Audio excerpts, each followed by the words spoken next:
أمير المؤمنين في الحديث أبي عبد الله محمد بن إسماعيل البخاري رحمه الله تعالى ومتعنا بعلومه وقيوده وبركاته آمين. قال حدثني عثمان بن أبي شيبة قال حدثنا جرير عن منصور عن مجاهد قال دخلت أنا وعروة بن الزبير المسجد فإذا عبد الله بن عمر جالس إلى حجرة عائشة رضي الله تعالى عنها ثم قال كم اعتمر النبي صلى الله عليه وسلم قال 4. ثم سمعنا استنان عائشة رضي الله تعالى عنها قال عروة يا أم المؤمنين ألا تسمعين ما يقول أبو عبد الرحمن أن النبي صلى الله عليه وسلم اعتمر 4 عمر فقالت ما اعتمر النبي صلى الله عليه وسلم عمرة إلا وهو شاهده وما اعتمر في رجب قط.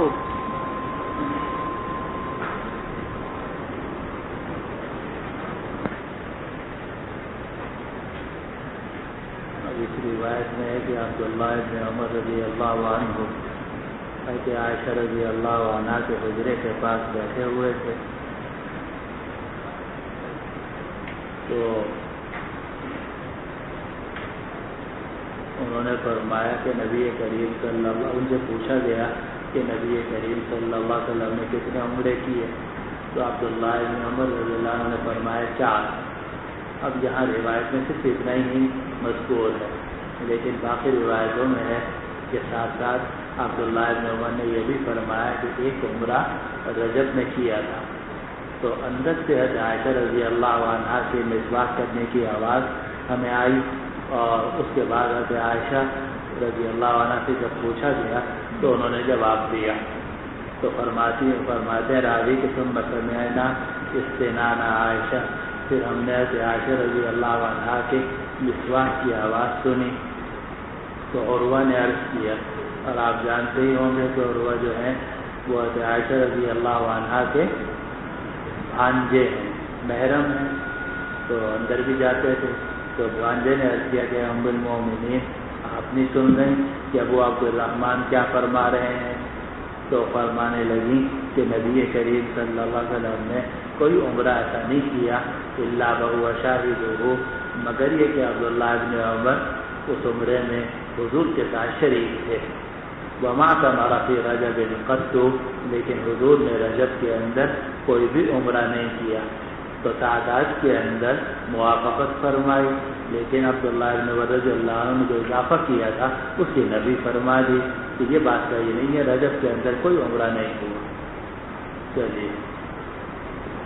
وبه قال حدثنا علي بن عبد الله قال حدثنا سفيان عن إسماعيل بن أبي خالد سمع ابن أبي أوفى يقول لما اعتمر رسول الله صلى الله عليه وسلم سترناه من غلمان المشركين ومنهم من يؤذي رسول الله صلى الله عليه وسلم. فرماتے ہیں کہ عمرۃ القضاء کے موقع پر جب حضور صلی اللہ علیہ وسلم نے عمرہ کیا تو ہم نے آپ کو چھپا رکھا تھا مشرکین کے لڑکوں سے اور مشرکین سے کہ وہ حضور کو کوئی تکلیف نہ پہنچا دیں تو ہم چاروں طرف حضور کے چاروں طرف سے آگے پیچھے تھے تاکہ حضور کو کوئی پتھر یا کوئی اور چیز مار کر وہ حضور کو تکلیف نہ پہنچائے. جی.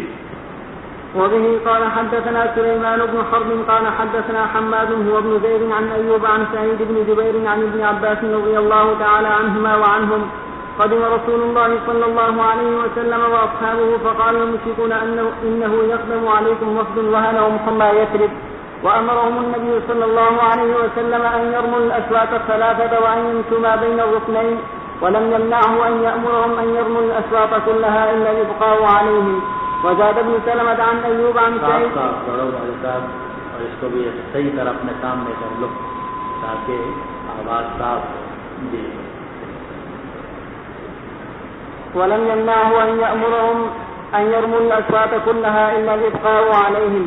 وزاد ابن سلمة عن أيوب عن سعيد بن جبير عن ابن عباس رضي الله تعالى عنهما وعنهم لما قدم النبي صلى الله عليه وسلم لعامه الذي استأمن قال ارملوا ليرى المشركون قوتهم والمشركون من قبل قعانة. رسول اللہ صلی اللہ علیہ وسلم اور صحابہ جب مدینہ پہنچے تو مشرکین نے کہا کہ تمہارے اوپر ایک ایسا وقت آ رہا ہے جن کو یثرب کے بخار نے کمزور کر دیا ہے.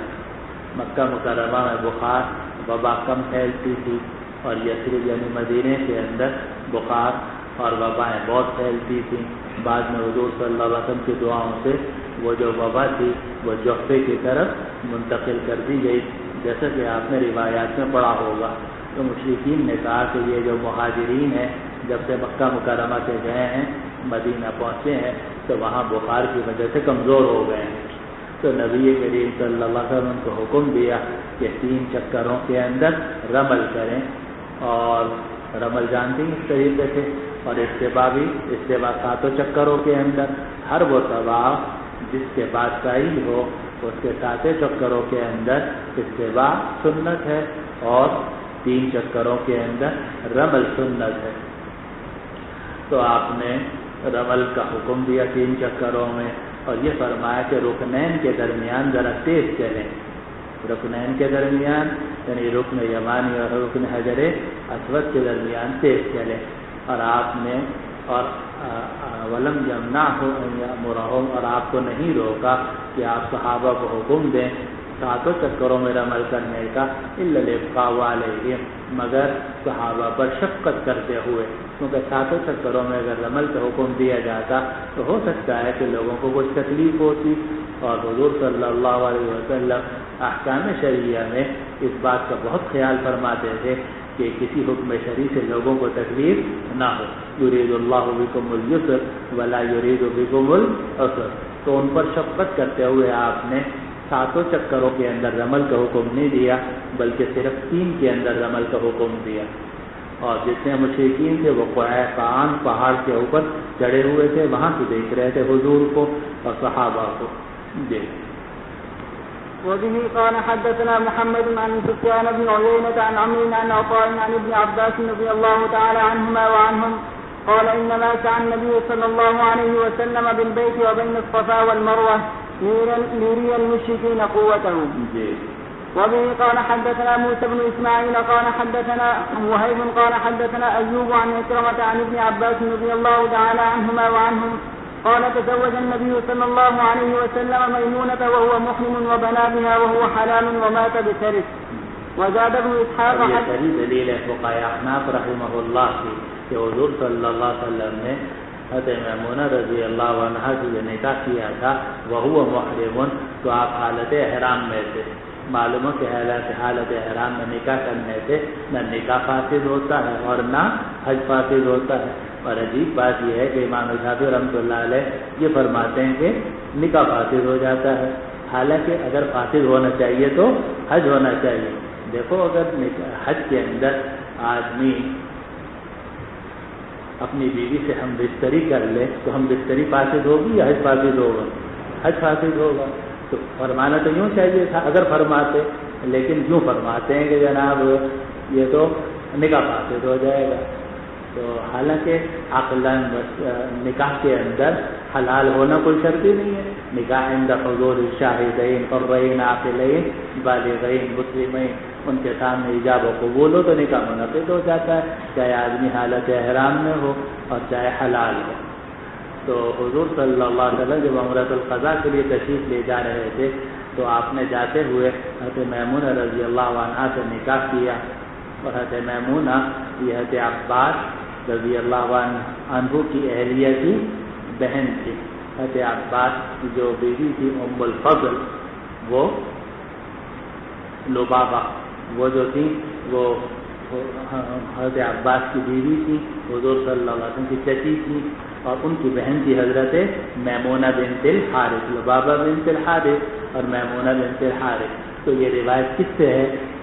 حضرت عبداللہ ابن عباس سے، گویا گھر کے لوگوں سے ہے، گویا حضرت میمونہ کے سگے بھانجے سے، حضرت میمونہ رضی اللہ عنہا کے سگے بھانجے سے، اس لیے یہ روایت بیان. اور یہ آپ کو پتہ ہی ہوگا کہ جاتے ہوئے آپ نے نکاح کیا اور واپسی میں آپ نے وہیں رخصتی ہوئی طریق میں، اور حضور صلی اللہ علیہ وسلم کے وصال کے بعد حضرت میمونہ تشریف لے جا رہی تھی، تو اسی مقام پر ان کا انتقال ہوا اور یہیں ان کی تدفین ہوئی. جی. وزاد ابن إسحاق حدثني ابن أبي نجيح وأبان بن صالح عن عطاء ومجاهد عن ابن عباس رضي الله تعالى عنهما وعنهم تزوج النبي صلى الله عليه وسلم ميمونة في عمرة القضاء. باب غزوة مؤتة من أرض الشام. اب یہ عمرۃ القضاء پیش ہے سن 7 ہجری میں. اور غزوہ موتا پیش آیا ہے سن 8 ہجری میں۔ اور قصہ یہ ہوا کہ جب صلح حدیبیہ ہو گئی تو راستے کھل گئے اور مشرکین کے ساتھ آپ کا مقابلہ جو تھا وہ فی الحال رک گیا۔ تو حضور صلی اللہ علیہ وسلم نے دنیا کے مختلف سلاطین اور عمراء کے نام تبلیغی خطوط بھیجنے شروع کیے۔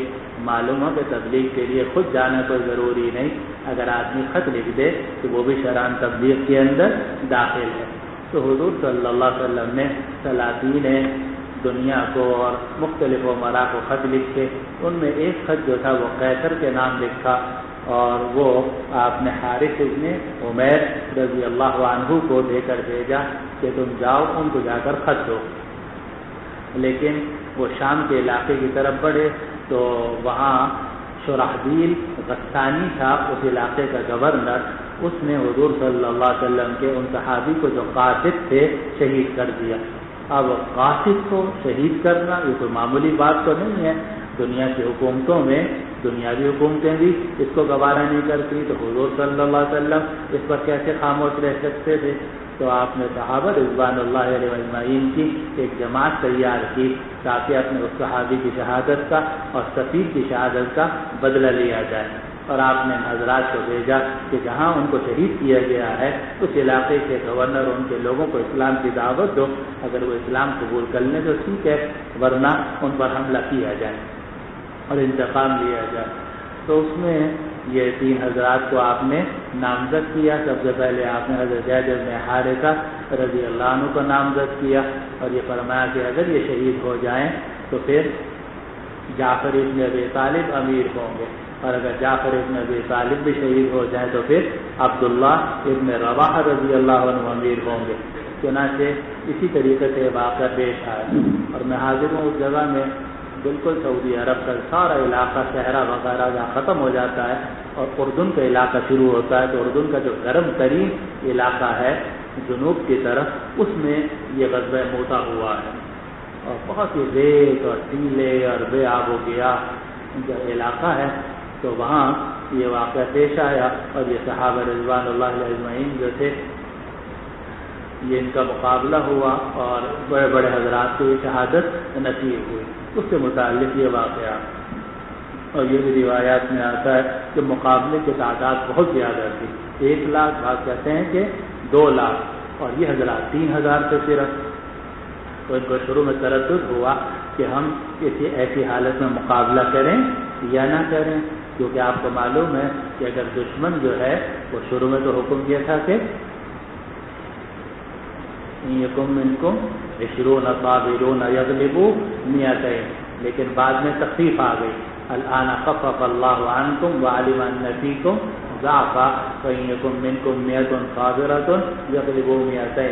تو اگر دگنی تعداد سے زیادہ ہو تو مسلمانوں کو پیچھے ہٹنے کی اجازت ہے، اگر دگنی تعداد سے زیادہ کافر ہوں تو الآن خفف اللہ عنکم، تو اللہ تعالیٰ نے اس کی اجازت دی ہے کہ یہ حضرات واپس آنا چاہتے تو آ سکتے تھے شرعی طور پر بھی، تو متحرفا للقتال او متحیزا الی فئہ میں داخل ہو کر، لیکن یہ حضرات تشریف نہیں لائے، تو انہوں نے جہاد شروع کیا، اور اس میں شروع میں مسلمانوں کو نقصان ہوا، لیکن بعد میں اللہ سبحانہ و تعالی نے حضرت خالد بن ولید رضی اللہ عنہ کے ہاتھ پر فتح، مشہور واقعہ آپ کو پتہ ہی ہوگا، پہلے وہ شہید ہوئے، پھر یہ جب دیکھا کہ کوئی اور نہیں رہا تو حضرت خالد بن ولید رضی اللہ عنہ نے جھنڈا اٹھا لیا، اور یہ صلح حدیبیہ کے بعد مسلمان ہو کر آ چکے تھے، اور انہوں نے ترتیب جو ہے نا نئی دی، اور کچھ دستوں کو متعین کیا اور کہا تم دور سے آنا، ایسا لگے جیسے کوئی نئی قومت آئی ہے، تو وہ اس طریقے سے انہوں نے تدبیریں اختیار کی، اور ان تدبیروں کے ساتھ اللہ سبحانہ و تعالی نے ان کو فتح مبین عطا کی۔ چلو وبه قال حدثنا احمد قال حدثنا ابن وهب عن عمرو عن ابن ابي هلال قال واخبرني نافع ان ابن عمر رضي الله تعالى عنهما وعنهم اخبره انه وقف على جعفر يومئذ وهو قتيل فعددت به 50 بين طعنة وضربة ليس منها شيء في دبره۔ عبداللہ بن عمر رضی اللہ عنہ نے ہم کو یہ بات بتلائی کہ وہ جعفر بن ابی طالب کی میت پر جا کر کھڑے ہوئے جبکہ وہ شہید کر دیے گئے تھے، تو میں نے جو زخم دینے وہ 50 زخم تھے نیزے کے اور تلواروں کے، اور کوئی زخم بھی پشت پہ نہیں تھا، سارے سامنے زخم تھے، اور یہ تو 50 زخم تھے تلواروں کے اور نیزوں کے، اور اگر تیروں کے زخم بھی ملا لیے جائیں تو اگلی روایت میں آ رہے تھے 90 تھے. جی. وبه قال أخبرنا أحمد بن أبي بكر قال حدثنا مغيرة بن عبد الرحمن عن عبد الله بن سعيد عن نافع عن عبد الله بن عمر رضي الله تعالى عنهما وعنهم قال أمر رسول الله صلى الله عليه وسلم في غزوة موتة زيد بن حارثة رضي الله تعالى عنه فقال رضي الله عنه. أمر رسول الله صلى الله عليه وسلم في غزوة موتة زيد بن حارثة فقال رسول الله صلى الله عليه وسلم إن قتل زيد فجعفر وإن قتل جعفر فعبد الله بن رواحة رضی اللہ عنہ پڑھو گے تو یہ داخل ہو جائے گا مقبول ہے. اس کا مطلب یہ ہوگا کہ حضور نے فرمایا تھا کہ اگر زید بن حارثہ رضی اللہ عنہ شہید ہو جائے تو ظاہر ہے کہ اس طرح تو نہیں فرمایا تھا. قال عبد الله كنت في تلك الغزوة فالتمسنا جعفر بن أبي طالب فوجدناه في القتلى ووجدنا ما في جسده 99 من طعنة ورمية. بیزان بسیتی 90 سے کچھ زیادہ من طعنة ورمية. طعنة کے معنی نیزے کے زخم اور رمیہ کے معنی تیر کے زخم. جی. وبه قال حدثنا أحمد بن واقد قال حدثنا حماد بن زيد عن أيوب عن حميد بن هلال عن أنس رضي الله تعالى عنه وعنهم أن النبي صلى الله عليه وسلم نعى زيدا وجعفرا وابن رواحة للناس قبل أن يأتيهم خبرهم فقال أخذ الراية زيد فأصيب ثم أخذ جعفر فأصيب ثم أخذ ابن رواحة فأصيب وعيناه تذرفان حتى أخذ الراية سيف من سيوف الله حتى فتح الله عليهم. اب حضور صلی اللہ علیہ وسلم کو بہت دور سے مدینہ منورہ میں اور مہینوں کا سفر ہے اگر اونٹ پر کیا جائے، لیکن حضور صلی اللہ علیہ وسلم کو وحی کے ذریعے سے یہ سارا منظر دکھایا جا رہا تھا. تو آپ منبر پر کھڑے ہوئے تھے اور آپ نے فرمایا کہ جھنڈا لیا ہے زید ابن حارثہ نے لیکن وہ شہید ہو گئے. پھر جھنڈا لے لیا ہے جعفر ابن ابی طالب نے، وہ بھی شہید ہو گئے. اور پھر جھنڈا لیا ہے عبداللہ ابن رواحہ نے، وہ بھی شہید ہو گئے. وَعَيْنَاهُ تَذْرِفَانِ. اور آپ یہ فرماتے جا رہے تھے اور آپ کی دونوں آنکھوں سے آنسو بہ رہے تھے. معلوم ہوا کہ آنکھوں سے آنسو جاری ہونا کوئی خلاف سنت نہیں ہے، بلکہ رحمت وضعها اللہ تعالیٰ فی قلوب عباد. یہ تو رحمت ہے جو اللہ تعالیٰ نے، آج کل لوگ کہتے ہیں شہادت پہ ہنسنا چاہیے بلکہ مٹھائی بانٹنی چاہیے. نئی نئی ذہنیتیں آ رہی ہیں نا لوگوں میں، انتہا پسندی آ رہی ہے. تو آج کل نیا جو رخ آ رہا ہے اسلام کا، تو اس میں یہ ہے کہ جناب شہادت پہ مٹھائی بانٹنی چاہیے اور تقریب خوشی کا اظہار کرنا چاہیے. لیکن حضور صلی اللہ علیہ وسلم کی جتنی احادیث آپ پڑھیں گے وہ یہی ہیں کہ جب آپ کو شہادت کی اطلاع آتی تھی تو آپ کی آنکھوں سے آنسو جاری ہوتے تھے. وجہ یہ ہے لیکن انا بفراقک یا ابراہیم لمحزونون ولا نقول الا ما يرضى ربنا. تو یہ ہے کمال کہ آدمی اللہ کا بھی حق ادا کرے اور بندے کا بھی حق ادا کرے. ایک آدمی کے بیٹے کا یا باپ کا انتقال ہو جائے اور وہ جناب رونے لگے، دوسرا آدمی وہ ہے جس کے باپ اور بیٹے کا انتقال ہو جائے وہ ہنسنے لگے اور مٹھائی بانٹنے لگے. تو آپ دیکھو دونوں میں کون سے زیادہ سنت کے قریب ہے؟ ظاہر ہے وہی ہے جو پہلا ہے وہ سنت کے زیادہ قریب ہے، اس لیے کہ اس نے اللہ تعالیٰ کے بھی حق ادا کیا اور اپنے بیٹے اور اپنے باپ کا بھی حق ادا کیا. اور جو دوسرا آدمی جو ہنس رہا ہے اور مٹھائی بانٹ رہا ہے تو اس نے اللہ کا تو حق ادا کیا اور اپنے جذبہ جہاد کا تو حق ادا کر دیا، مگر انسان کا تو حق ادا نہیں کیا. حالانکہ حکم یہ ہے کہ اللہ کا بھی حق ادا کرو اور بندوں کا بھی حق ادا کرو. تو حضور جو ہیں ان کی آنکھوں سے تو آنسو بہ رہے ہیں. وَعَيْنَاهُ تَذْرِفَانِ. آپ کی آنکھوں سے آنسو بہ رہے تھے. اور پھر فرمایا جب جھنڈا لے لیا ہے اللہ کے تلواروں میں سے ایک تلوار میں، اور یہ گویا وہ لقب ہے کہ جو حضرت خالد بن الولید رضی اللہ عنہ کو لوگوں نے عطا نہیں کیا بلکہ خود حضور صلی اللہ علیہ وسلم نے عطا فرمایا. اور منبر پر کھڑے ہو کے آپ نے فرمایا کہ اخذ الرایۃ سیف من سیوف اللہ حتی فتح اللہ علیہ. جی. بسم اللہ الرحمن الرحیم. فبالسند المتصل منا إلى الإمام الهمام الحافظ الحجة أمير المؤمنين في الحديث أبي عبد الله محمد بن إسماعيل بن إبراهيم بن المغيرة بن بردزبة الجوفي البخاري رحمه الله تعالى ومتعنا بعلومه وفيوضه وبركاته آمين. قال حدثنا قتيبة قال حدثنا عبد الوهاب قال سمعت يحيى بن سعيد قال أخبرتني عمرو قال سمعت عائشة رضي الله تعالى عنهم تقول لما جاء قتل بن حارثة وجعفر بن أبي طالب بن عبد الله بن رواحة جلس رسول الله صلى الله عليه وسلم يعرف فيه حزنه. قال یہ آ رہا ہے کہ حضور بیٹھے ہوئے تھے یعرف فيه الحزن اور آپ کے چہرے کے اوپر غم نظر آ رہا تھا کیونکہ آپ کے متبنہ زید بن حارثہ شہید ہوئے اور آپ کے چچا بھائی جعفر بن ابی طالب شہید ہوئے اور آپ کے شاعر عبداللہ بن رواحہ شہید ہوئے. اتنے قریب کے ساتھی شریک ہوئے, آنکھوں کے آنسو جاری تھے آنکھوں سے اور دل غمگین تھا. جی. قالت عائشة رضي الله تعالى عنها وأنا أتبع من صائر الباب تعني من شق الباب فأتاه رجل فقال أي رسول الله إن نساء جعفر قال وذكر بكاءهن فأمره أن ينهاهن قال فذهب الرجل ثم أتى فقال قد نهيتهن وذكر أنه لم يطينه قال فأمر أيضا فذهب ثم أتى فقال والله لقد غلبننا فزعمت أن رسول الله صلى الله عليه وسلم قال فاحث في أفواههن من التراب.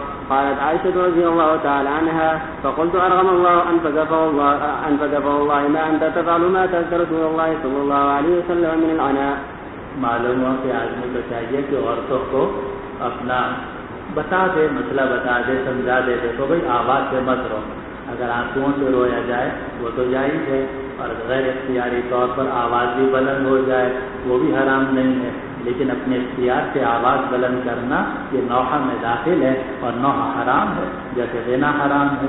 تو آدمی کو چاہیے کہ عورتوں کو مسئلہ بتا دے اور ان کو واضح و نصیحت کر دے, لیکن ظاہر ہے ڈنڈا لے کے سر تو نہیں پھاڑ سکتے عورتوں پر.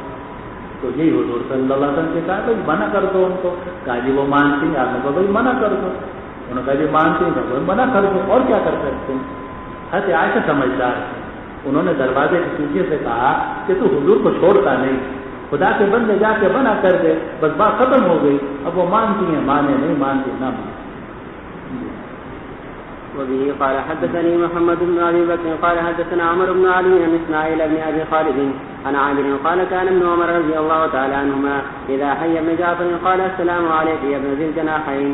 عبداللہ بن عمر جب بھی جعفر بن ابی طالب کے بیٹے کو سلام کرتے تھے تو کہتے تھے السلام علیک یا ابن ذی الجناحین. اس سے معروف ہے کہ دائیں ہاتھ سے جھنڈا سنبھالا, پھر بائیں ہاتھ سے جھنڈا سنبھالا اور پھر گردن سے سنبھالا. معلوم ہے کہ اسلامی جھنڈے کی حفاظت کرنا یا اسلامی جھنڈے کا احترام کرنا یہ کوئی زہد و تقویٰ کے خلاف نہیں ہے.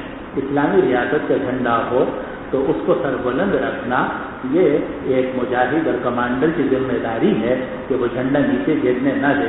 چنانچہ جعفر بن ابی طالب رضی اللہ عنہ نے حتی الامکان اس کو سربلند رکھا, اور جب شہید ہو گئے تو اخذ الرایۃ سیف من سیوف اللہ, سیف اللہ نے وہ جھنڈا اٹھا لیا اور اس کو سربلند کیا.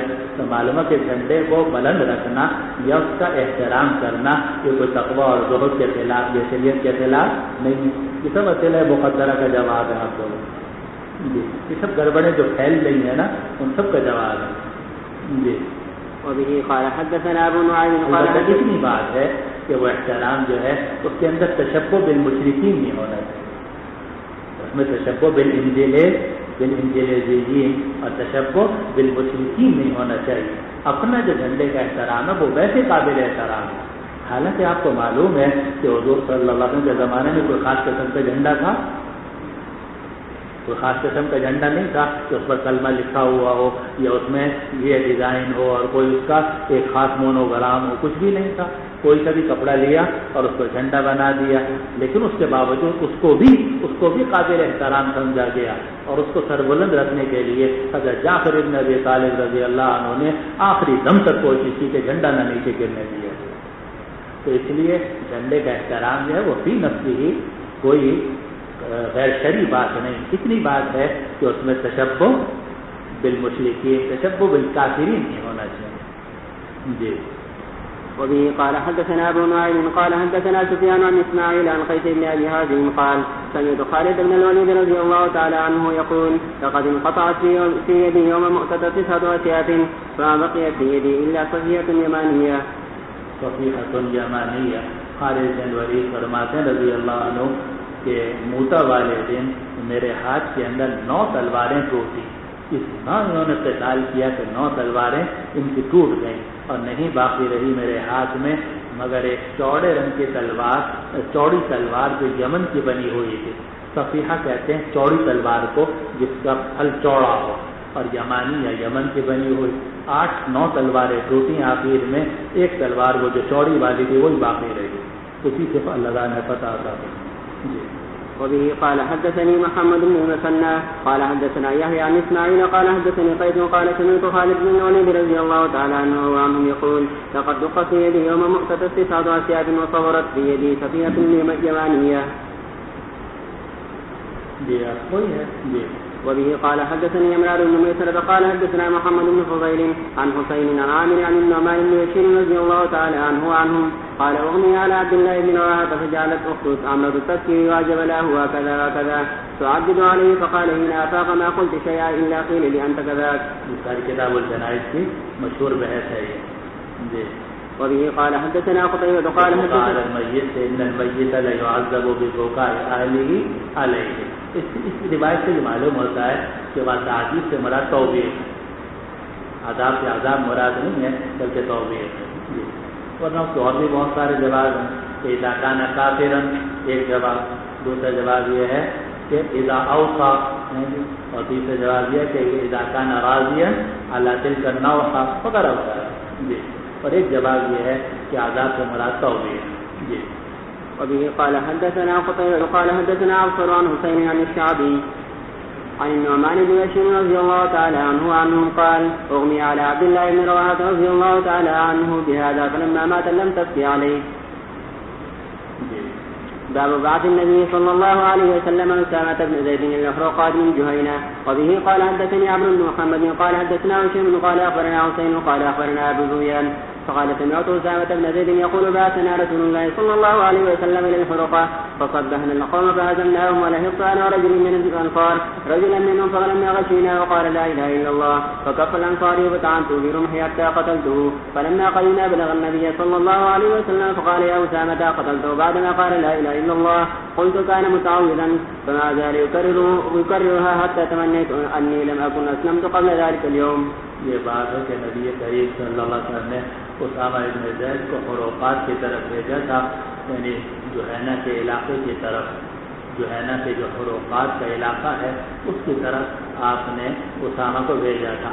اب یہ واقعہ جو امام بخاری رحمۃ اللہ نے ذکر کیا غزوہ موتا کے بعد, اس لیے کہ غزوہ موتا میں جب زید بن حارثہ شہید ہو گئے اس کے بعد آپ نے حضرت اسامہ کو کمانڈر بنایا ہے, ورنہ جب تک زید بن حارثہ حیات رہے تو آپ نے ان کے بیٹے کو کمانڈر نہیں بنایا تھا. لیکن جب والد دنیا سے چلے گئے تو آپ نے چھوٹی چھوٹی مہمات میں اسامہ ابن زید کو کمانڈر بنانا شروع کیا, اور پھر وصال سے پہلے جو بڑی مہم بھیجی تھی اس میں ان کو امیر بنایا.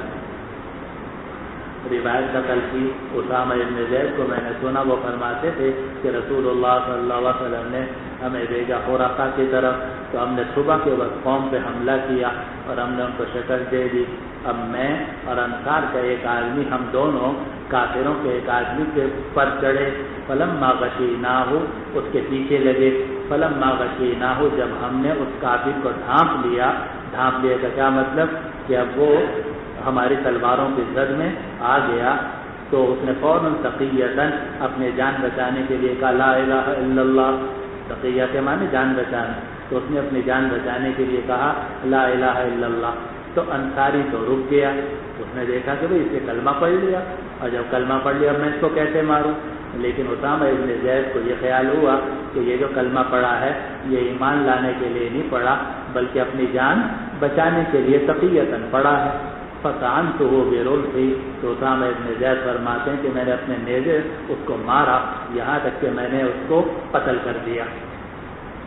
جب ہم واپس آئے تو نبی کریم صلی اللہ علیہ وسلم کو یہ خبر پہنچی تو آپ نے فرمایا اے اسامہ اقتلتہ بعد ما قال لا الہ الا اللہ، یا اسامہ اقتلتہ بعد ما قال لا الہ الا اللہ، اے اسامہ کیا تو نے اس کو قتل کر دیا جبکہ وہ لا الہ الا اللہ کہہ چکا تھا؟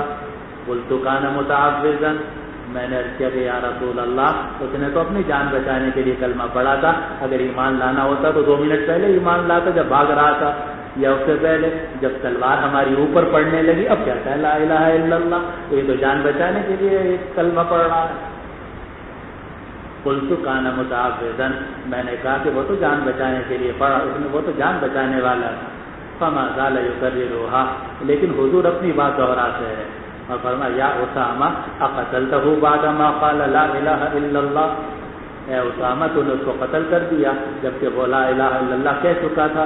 قلت کان متعوذا، میں نے کہا یا رسول اللہ وہ تو جان بچا رہا تھا، آپ نے فرمایا اقتلتہ بعد ما قال لا الہ، میں اپنی بات کہہ رہا تھا حضور اپنی بات فرما رہے تھے، اقتلتہ بعد ما قال لا الہ الا اللہ، اور اتنا آپ نے فرمایا حتی تمنیت انی لم اکن اسلمت قبل ذلک اليوم، یہاں تک کہ مجھے تمنا ہونے لگی کہ کاش میں آج سے پہلے دن مسلمان نہ ہوا ہوتا، یعنی اتنا ان پر اثر ہوا کہ میں نے اتنا بڑا گناہ کیا کہ ایک مسلمان کو قتل کر دیا جس نے کلمہ پڑھ لیا تھا، چاہے جان بچانے کے لیے پڑھا تھا لیکن کلمہ تو پڑھ لیا۔ ہم تو ظاہر کے مکلف ہیں، دل کے مکلف نہیں ہیں، جیسے کہ ہم آپ کو بتا چکے ہیں۔ اب آپ میں سے کون جو ہے وہ کافروں کا ایجنٹ ہے اور کون جناب مومن صادق مخلص ہے، یہ تحقیق میرے دل میں نہیں ہے۔ داڑھی ہے ماشاءاللہ، ٹوپی ہے اور نام عبدالحمید عبدالسلام فلاں فلاں ہے، بس ٹھیک ہے آپ مسلمان ہو ہیں جی۔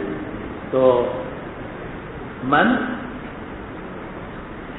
کیا ہے من صلی صلاتنا واستقبل قبلتنا واکل ذبیحتنا فذلک المسلم الذی له ذمۃ اللہ وذمۃ، ہو سکتا ہے آپ میں کوئی ایجنٹ بھی ہو، کافر بھی ہو، اعاذنا اللہ من ذلک، لیکن میرے لیے یہ ضروری ہے کہ میں آپ سب کو مسلمان ہی سمجھوں، آپ کے لیے بھی ضروری ہے کہ مجھے مسلمان سمجھوں۔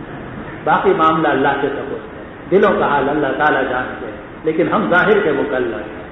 اس لیے ظاہر میں اگر کوئی آدمی کلمہ پڑھ لیتا ہے اور ایمان کے منافی کوئی قطعی بات یقینی طور سے اس سے ثابت نہیں ہوتی، یہ سب قیود اعتراضیہ ہیں، تو اس وقت تک اس پر حکم بالاسلام ہی کیا جائے گا اور کافر کہہ کر اس کو قتل کرنے کی اجازت یا کافر کہہ کر اس پر کفر کے احکام جاری کرنے کی اجازت نہیں۔ اب یہ جو آ رہا ہے کہ میں اسلام نہ لایا ہوتا، مقصد یہ ہے حضرت اسامہ رضی اللہ عنہ کا کہ ان الاسلام یہدم ما کان قبلہ، جب آدمی اسلام لاتا ہے تو سارے پچھلے گناہ معاف ہو جاتے ہیں۔ تو ان کو یہ خیال ہوا کہ میں نے اتنا بڑا گناہ کیا، اتنا بڑا گناہ کیا کہ ایک کلمہ گو کو میں نے قتل کر دیا۔ جب میں نے اتنا بڑا گناہ کیا تو اس کا کفارہ تو یہی ہو سکتا ہے کہ میں دوبارہ اسلام لاؤں، اور دوبارہ اسلام لاؤں گا تو پھر کفارہ ہوگا۔ یہ مقصد تھا حضرت اسامہ ابن زید رضی اللہ عنہ۔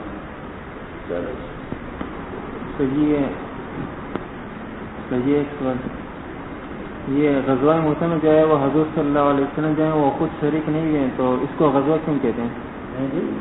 غزوہ موسیٰ میں جو ہے وہ حضور صلی اللہ علیہ وسلم شریک نہیں ہوئے ہیں۔ اس میں تسامح ہے کہ ایک کا اطلاق دوسرے پر، دوسرے کا اطلاق پہلے کے اوپر کر دیا جاتا ہے،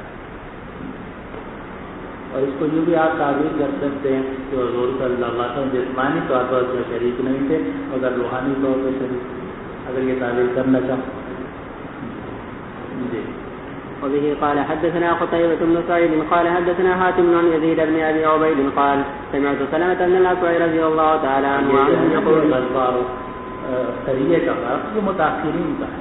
بہت ساری معتبر اصطلاحات ایسی ہیں کہ اگر آپ متقدمین کے ہاں جاؤ گے تو آپ کو وہ اصطلاحات نہیں ملیں گی، یعنی حتیٰ کہ جو ائمہ اربعہ تک کا زمانہ ہے ان میں آپ کو وہ اصطلاحات نہیں ملیں گی، لیکن جب آپ نیچے آؤ گے ائمہ اربعہ سے نیچے پھر آپ کو یہ اصطلاحات نظر آنی شروع ہوں گی۔ یہ بعد کے لوگوں نے اس کو علیحدہ علیحدہ کیا ہے، ورنہ متقدمین کے یہاں سب ایک ہی چلتا ہے جی۔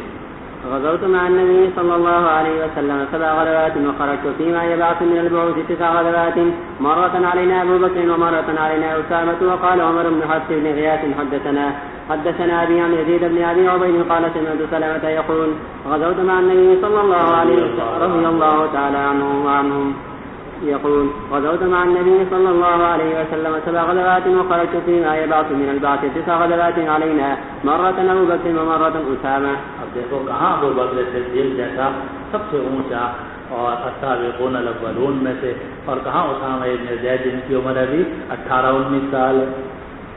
لیکن کبھی آپ نے حضرت ابو بکر رضی اللہ عنہ کو امیر بنایا اور کبھی حضرت اسامہ کو رضی اللہ عنہ کو امیر بنایا. اشارہ ہے کہ امیر کی سمع اور طاعت واجب ہے، چاہے امیر جو ہے وہ تجربہ کار ہو چاہے نا تجربہ کار ہو، لیکن جب امیر بنا دیا گیا علیکم بالسمع والطاعة.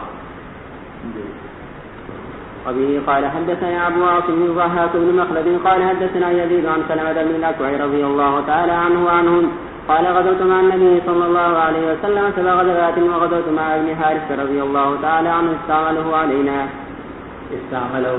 آپ نے ہم پر ان کو عامل بنایا. عامل سے مراد ہے امیر بنایا. جی. وبه قال حدثنا محمد بن عبد الله قال حدثنا عماد بن مسعدة عن يزيد بن أبي عبيد عن سلمة بن الأكوع رضي الله تعالى عنه وعنهم غزوت مع النبي صلى الله عليه وسلم 7 غزوات فذكر خيبر والحديبية ويوم حنين ويوم الخرد قال يزيد ونسيد بقيتهم.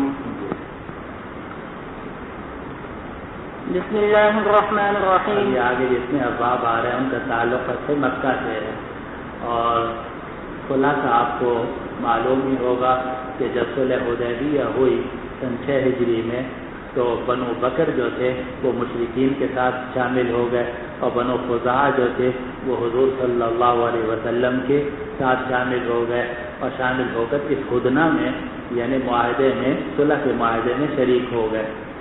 اب سن 8 ہجری میں یہ واقعہ پیش آیا کہ بنو بکر نے بنو خزاعہ پر حملہ کیا. بنو بکر نے بنو خزاعہ پر حملہ کیا تو بنو خزاعہ کے لوگ کچھ قتل ہوئے، بھاگے وہاں سے اور بھاگ کر حرم میں داخل ہو گئے. اور جب حرم میں داخل ہو گئے تو حرم میں داخل ہو کر انہوں نے کہا کہ تمہیں اللہ کا واسطہ اب حرم میں تو ہم داخل ہو گئے، اب تو ہمیں چھوڑ دو. تو وہاں نوفل ایک آدمی تھا، اس نے کہا لا الہ الیوم نعوذ باللہ من ذالک، کہ آج کے دن کوئی خدا ودا نہیں ہے، کوئی حرم ورم نہیں ہے، اور ان کو قتل کیا بنو بکر نے خزاعہ کو. اور قریش کے لوگوں نے ان کی مدد کی، بنو بکر کے لوگوں کی.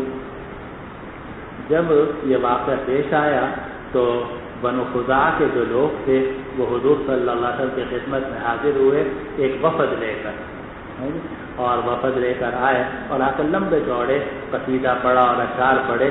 اور اس میں یہ بھی تھا، اس میں عمرو بن سالم الخزاعی ہے جو آئے اور کہا یا رب انی ناشد محمدا حلف ابینا و ابیہ الاسلدا فانصر هداك الله نصرا اعتدا وادع عباد الله يأتوا مددا هم بيتونا بالوتير حجدا وقتلونا ركعا وسجدا. اپنے آ کے لمبا ایک قصیدہ پڑھا اور کہا کہ اس طرح ہم پر حملہ ہوا اور ہمارے اوپر یہ ظلم ہوا. تو حضور صلی اللہ علیہ وسلم سنتے رہے. جب اس نے قصیدہ ختم کر لیا تو آپ نے فرمایا نصرت یا عمرو بن صالح، یہ جملہ فرمایا نصرت یا عمرو بن صالح، اے عمرو بن صالح اب تمہاری مدد کی جائے گی. اب یہ وہاں سے واپس چلے گئے یہ اطمینان ہو کر. اس کے بعد بدیل ابن ورقاء الخزاعی جن کا ذکر پہلے بھی آ چکا ہے، تو بدیل ابن ورقاء الخزاعی یہ بھی قبیلہ خزاعہ کے سرداروں میں سے تھے. یہ حضور کی خدمت میں آئے اور آ کر عرض کیا کہ یا رسول اللہ یہ ہمارے ساتھ ظلم ہوا ہے اور بنو بکر نے قریش کے ساتھ مل کر ہمارے گھر لوٹا ہے اور ہمارے لوگوں کو قتل کیا ہے. آپ نے فرمایا کہ ٹھیک ہے انہوں نے معاہدے کی خلاف ورزی کی ہے تو اب ہمارے اور ان کے درمیان معاہدہ نہیں، لیکن ابھی تم اس معاملے کو کوئی خاموش رہنا. چنانچہ بدیل ابن ورقاء واپس چلے. اب یہاں ایک روایت یہ بھی ہے کہ حضور صلی اللہ علیہ وسلم نے قاصد کو بھیجا قریش کی طرف کہ دیکھو تم نے اور تمہارے قبیلے بنو بکر والوں نے خزاعہ پر حملہ کیا ہے، تو تم ایسا کرو کہ ان کی دیت ادا کرو اور اتنا تاوان ادا کرو. اور اگر تم یہ تاوان ادا نہیں کرتے تو اس کا مطلب یہ ہے کہ صلح جو ہے معاہدہ ختم ہو گیا. انہوں نے کہا ٹھیک ہے کون سا معاہدہ؟ وہ تو پہلے ختم ہو چکا ہے. یہ کہا کہ قرافہ ابن عمر تھا جس نے کھڑے ہو کر یہ کہا کہ کون سا معاہدہ تو پہلے ختم ہو چکا ہے. آ کر حضور صلی اللہ علیہ وسلم کو انہوں نے اطلاع دی کہ وہ تو جو معاہدے سے انکار کر رہے ہیں. حضور صلی اللہ علیہ وسلم نے صحابہ سے فرمایا کہ تیاریاں شروع کرو لیکن اس کو خاموش رکھو کہ ابھی کسی بات کو پھیلاؤ نہ. ادھر سے ابو سفیان رضی اللہ عنہ جو مشرکین کے سردار تھے تو ان کو اندازہ ہوا کہ یہ ہم سے بڑی گڑبڑ ہو گئی ہے اور اگر حضور اب حملہ کر کیا مکہ مکرمہ میں تو ہمارے لیے اب حضور کے حملے کا دفاع کرنا مشکل ہوگا. تو وہ وہاں سے چلے کہ میں جاؤں اور حضور سے جا کر بات کروں کہ غلطی ہو گئی ہے جو بھی ہوا ہے اس معاہدے کو دوبارہ تجدید کی جائے. راستے میں ان کی ملاقات ہوئی بدیل ابن ورقہ الخزاعی سے. تو بدیل ابن ورقہ مدینے سے واپس جا رہے تھے, ابو سفیان جو ہے وہ مدینے آ رہے تھے. تو انہوں نے بدیل سے پوچھا تم کہاں سے آ رہے ہو؟ کہا کہ میں ذرا ساحل سمندر کی طرف گیا تھا, یمبو مراد یمبو, کہ میں یمبو کی طرف گیا تھا. مگر ابو سفیان ذہین آدمی تھے تو ان کو اندازہ ہوا کہ یہ کچھ گڑبڑ کر رہا ہے جی. تو جب وہ چلے گئے بدیل ابن ورقہ تو اس نے کہا کہ اس کی جو اونٹنی کی مینگنیاں ہیں ان کو کھول کے دیکھو کہ اندر یثرب کی کھجوریں ہیں یا نہیں ہیں, یثرب کی کھجوروں کی گٹھلیاں ہیں نہیں ہیں. اب جب کھول کے دیکھا تو ان مینگنیوں کے اندر یثرب کی کھجور کی گٹھلیاں تھیں. تو اس نے کہا کہ یہ بدیل جو ہے یقیناً مدینے سے ہو کر آیا ہے اور اس نے حضور کو جناب سارا پیغام پہنچا دیا ہے. اب یہ حضور کے پاس پہنچا مدینے. جب یہ مسجد نبوی میں پہنچے تو حضور صلی اللہ علیہ وسلم تشریف فرما تھے. تو یہ ابو سفیان پہنچے اور کہا کہ محمد ہم اس صلح میں کی تجدید کرنے کے لیے آئے ہیں, ہم اس صلح کی تجدید کرنے کے لیے آئے ہیں. تو حضور صلی اللہ علیہ وسلم خاموش سے کوئی جواب نہیں, نہ یہ کہا ہاں نہ یہ کہا کہ نہ, خاموش رہے. اب یہ دیکھتا رہا کہ حضور کوئی جواب نہیں دے رہے. تو یہ وہاں سے اٹھے اور اس کے بعد پہنچے یہ حضرت ابو بکر رضی اللہ عنہ کے پاس اور ان سے جا کر کہا کہ بھئی تم میری مدد کرو اور صلح جو ہے وہ دوبارہ صلح کی, ہم تیار ہیں صلح کے لیے. حضرت ابو بکر رضی اللہ عنہ بھی بالکل خاموش رہے کیونکہ وہ تو نمونہ تھے خلیفۃ رسول اللہ. عجیب بات یہ کہ ہر موقع پر وہ وہی موقف اختیار کرتے تھے جو حضور صلی اللہ علیہ وسلم کا, تو وہ بھی خاموش رہے. وہاں سے جو اٹھا نا امید ہو کر تو حضرت عمر فاروق کے پاس گیا اور عمر فاروق سے کہا کہ آپ میری مدد کرو اور میں آیا ہوں صلح کے لیے اتنی دور سے اور حضور نے تو کوئی جواب نہیں دیا, ابو بکر نے بھی کوئی جواب نہیں دیا. اب تم چلو اور چل کر میری سفارش کرو اور دوبارہ صلح کر لیتے, اس میں کیا آ رہا ہے.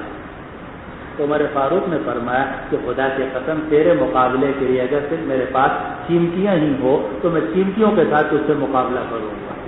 یہ فرمایا کہ اگر میرے پاس اور کچھ سامان نہ صرف قیمتیاں ہوں تو میں انہی قیمتیوں کے ساتھ اس سے مقابلہ کروں. اب اس کو سمجھنا ہے کیا کریں.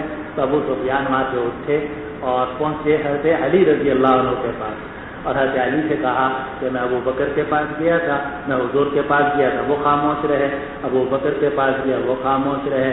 عمر کے پاس گیا تو وہ تو آدھا عدو بھی نہ, وہ تو ہمارے بڑے دشمن ہیں. تو تم کچھ مدد کرو.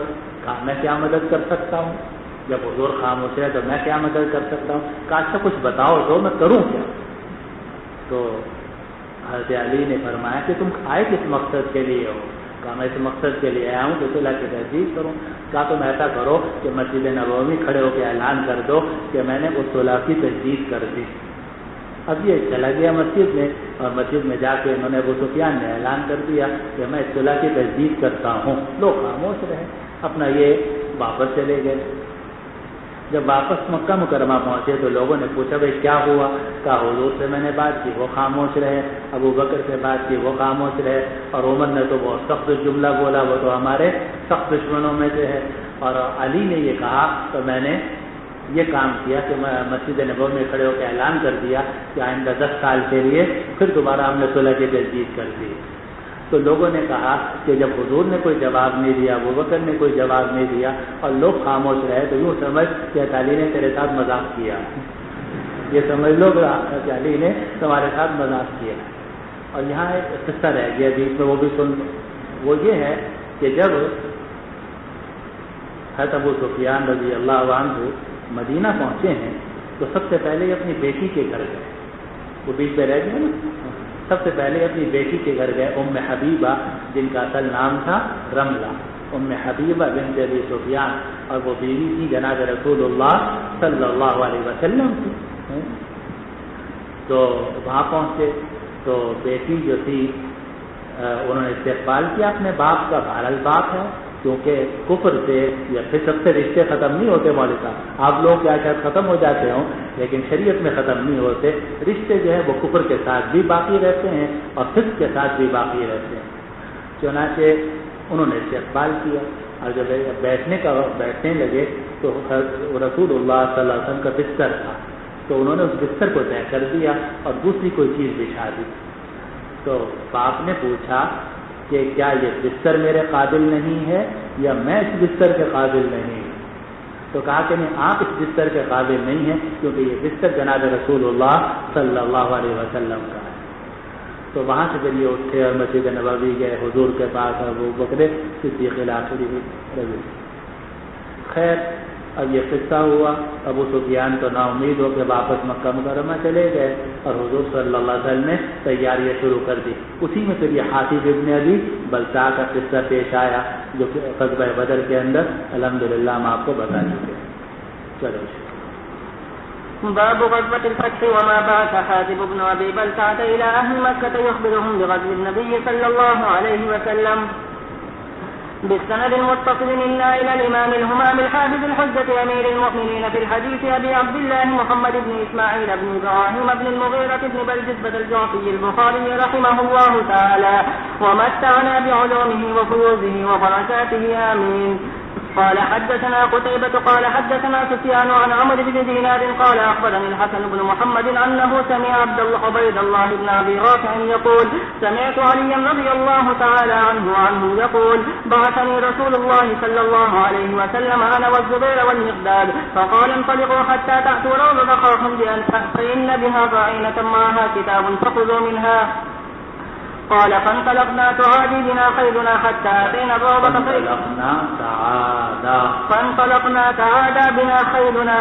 أتينا الروضة فإذا نحن بالضعينة قلنا أخرج الكتاب. قالت ما معي الكتاب فقلنا لتخرجن الكتاب أو لنلقين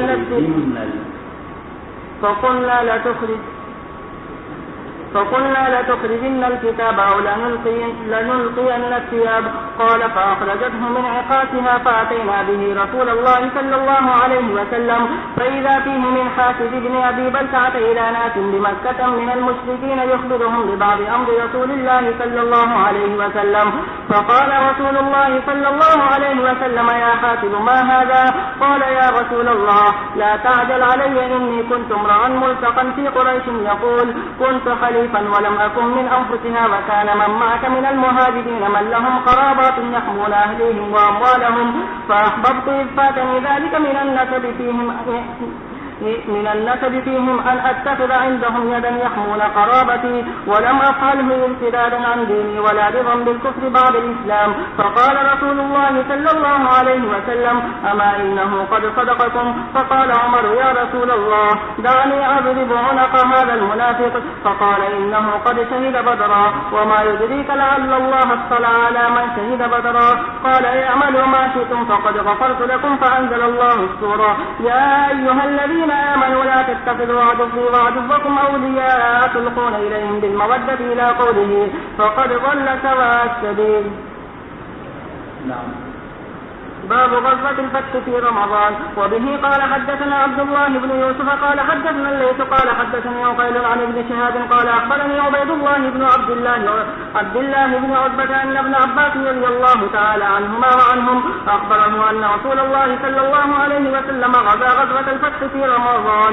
قال وسمعت ابن المسيب يقول مثل ذلك. وعن عبيد الله بن عبد الله أخبرني أن ابن عباس قال أخبرني أن ابن عباس رضي الله تعالى عنهما وعنهم فقال صام رسول الله صلى الله عليه وسلم حتى إذا بلغ الكبير الماء الذي بين قديد وعصفان أفطر فلم يزل مفطرا حتى انسلخ الشهر.